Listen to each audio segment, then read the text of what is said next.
Bonjour, aujourd'hui je voulais qu'on reparle de bonheur.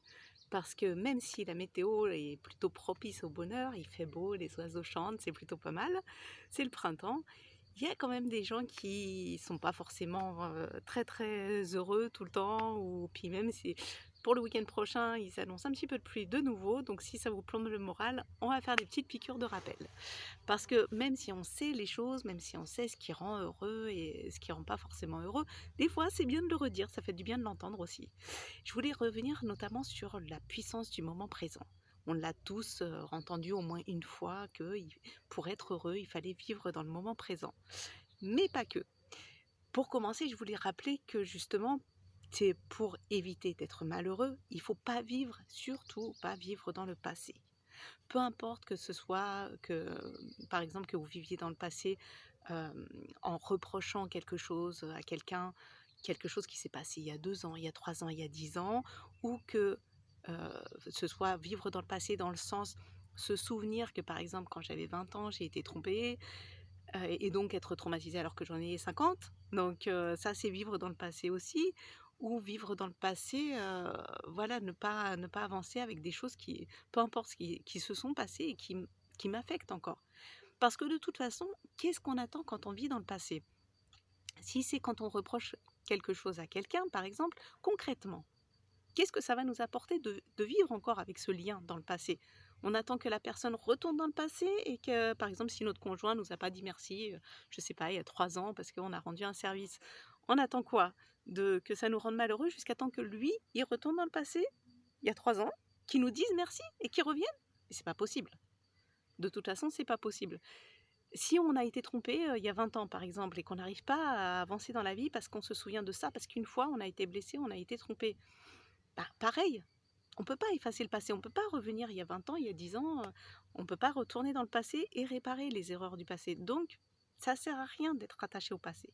Et globalement, les personnes que je vois autour de moi qui ont pas la pêche, malheureusement des fois, enfin et qui ont toujours été comme ça, qui ont pas forcément la pêche, qui arrivent pas à être super heureux dans la vie, globalement, c'est les personnes qui sont trop attachées au passé.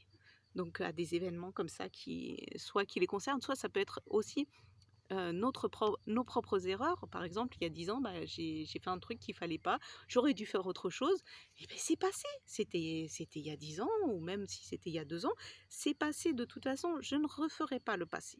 Je peux pas faire un bond, je peux pas me téléporter, aller résoudre ce truc du passé et que ce soit vous ou votre conjoint ou peu importe, cette personne, ça sert à rien de lui en vouloir toute votre vie. Parce que de toute façon, c'est pas possible de réparer le passé. Donc le mieux, c'est de s'en détacher et ce qui est passé, c'est passé. On fait une croix dessus. J'ai pas on l'oublie pas, on vit. Notre passé, il fait de nous ce qu'on est actuellement. Donc on peut pas l'oublier, on peut pas vivre sans. Mais ça sert à rien de se torturer avec, de se le remémorer à chaque fois, ça sert à rien. Donc vraiment, la clé du bonheur, c'est de vivre, entre autres, dans le moment présent. J'ai entre autres 2 personnes auxquelles je pense de ma famille assez proches, des garçons, peut-être plutôt masculins ceux qui arrivent, mais bon, sans me compter, je ne m'inclus pas dedans, mais les personnes que je connais qui arrivent vraiment à vivre dans entre autres le présent, je dis entre autres, vous verrez après pourquoi, sont très heureuses parce que voilà, effectivement, ils partent du principe que le passé, c'est le passé et ils profitent de ce qu'ils sont actuellement et le plus, c'est qu'ils se projettent, enfin, je pense à l'une des 2 personnes, se projette beaucoup dans le futur aussi. C'est là la deuxième clé, c'est que vivre dans le moment présent, c'est bien parce qu'on apprécie les choses là où elles sont pas forcément comme, dans le passé, elles sont pas forcément comme dans le futur, on les apprécie maintenant. Si on fait une balade en forêt, bah, voilà, on apprécie le fait d'être dehors ou si on est avec des amis, on apprécie ce moment où on est avec des amis et peu importe si on a eu des tracas au travail avant, si on va avoir une journée très difficile le lendemain, peu importe, on apprécie le moment présent. Mais l'autre clé, c'est aussi de penser au futur. On peut vivre dans le futur et que ça nous rende très heureux. Ça dépend comment on le perçoit. Parce que, à l'inverse, j'ai connu une personne, mon ex-mari, pour pas le citer, qui vivait trop dans le futur et du coup qui n'était jamais heureux au moment présent, qui disait toujours je serai heureux le jour où j'aurai une maison, le jour où je serai ceci, le jour où je serai cela. Du coup, il n'était pas du tout heureux dans le présent. Mais il y a une autre manière de vivre dans le futur qui rend heureux dans le présent.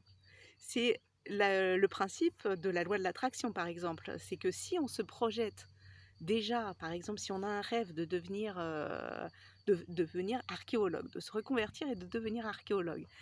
Si vous vous imaginez déjà avoir réussi, donc avoir réussi soit une formation, soit un recrutement, je ne sais pas comment ça peut se passer, mais si vous vous imaginez déjà que vous avez réussi, donc vous appréciez déjà ce moment alors que ce moment est dans le futur, vous allez l'attirer à vous. Pareil pour les gens qui veulent perdre du poids. Si vous voulez perdre 5 kilos et que vous vous imaginez déjà que vous avez réussi à perdre 5 kilos, vous allez vous sentir bien maintenant et vous allez attirer la chance en fait. Si vous avez sur l'argent aussi, j'ai plein d'exemples comme ça. Si vous vous imaginez que vous avez gagné, je ne vais pas vous pousser à faire n'importe quoi, mais imaginez que vous avez 2 000 €, que vous avez gagné 2 000 € qui vous tombent du ciel et du coup vous allez vous sentir beaucoup plus à l'aise au niveau de l'argent. Donc vous allez pas avoir le rapport qu'ont certaines personnes avec l'argent, d'en avoir peur en fait. Ceux qui craignent de manquer d'argent, souvent ils envoient le message à l'univers, aux ondes, appelez ça comme vous voulez, aux bonnes étoiles, qu'ils ont peur de l'argent et du coup en fait ils en manquent de plus en plus. Si à l'inverse vous vous projetez, vous imaginez que que vous allez gagner de l'argent, de toute façon vous vous en faites pas. Du coup vous allez attirer encore plus d'argent, etc. Donc vivre dans le futur, ça, c'est aussi source de bonheur. Et donc l'une des personnes auxquelles je pense de ma famille qui vit beaucoup dans le futur, ce qui est génial, c'est que ça ne l'empêche pas donc de profiter du moment présent, mais du coup, il est persuadé qu'il se voit déjà donc dans 6 mois quelque part, et il est persuadé qu'il ira là, il s'en fait pas. Et à force, je pense qu'il va attirer, parce que c'est pas la première fois que ça se passe comme ça, voilà, il va attirer cette chose-là, parce qu'il se voit déjà dans le futur à tel endroit, avec telle personne, voilà, mener une vie tranquille. Et je pense que vraiment ça apporte des bonnes ondes. Donc voilà, une des clés du bonheur, c'est de vivre dans le présent et dans le futur, mais surtout pas dans le passé. Parce que ce qui est passé, vous ne le referez pas. Une fois que c'est écrit, c'est écrit. C'est comme ça. Donc il faut vivre avec, il faut faire le prolongement. Ça peut nous servir de leçon le passé. Mais ce qui compte, c'est le moment présent et ce que vous allez en faire. Ce que vous allez faire de ce moment présent, ça va engendrer le futur. Et c'est comme dans un couple. Un couple qui, en général, qui marche bien, c'est un couple qui a des projets, donc qui vit dans le futur. Parce que si on n'a pas de projet dans un couple, souvent ça s'essouffle un peu, ça fait plof. Et voilà, ça peut manquer un peu de piment. Donc c'est bien d'avoir des projets, que ce soit dans la vie personnelle, dans la vie professionnelle, comme on veut. Mais ça permet d'avancer, ça permet de nous tirer vers le haut. Et donc c'est cet esprit de vivre dans le futur, d'apprécier le moment présent tout en nous tirant vers le futur. Parce que le futur, c'est pas forcément dans 10 ans. Le futur, c'est demain. Mais c'est aussi dans 1 heure. Et c'est aussi dans 3 minutes. Dans le futur, j'aurai terminé cette vidéo, mais c'est dans un futur très proche. Donc, n'oubliez pas de vous tourner comme ça vers l'avenir et vous verrez que c'est vraiment la clé du bonheur. Tout le bonheur du monde!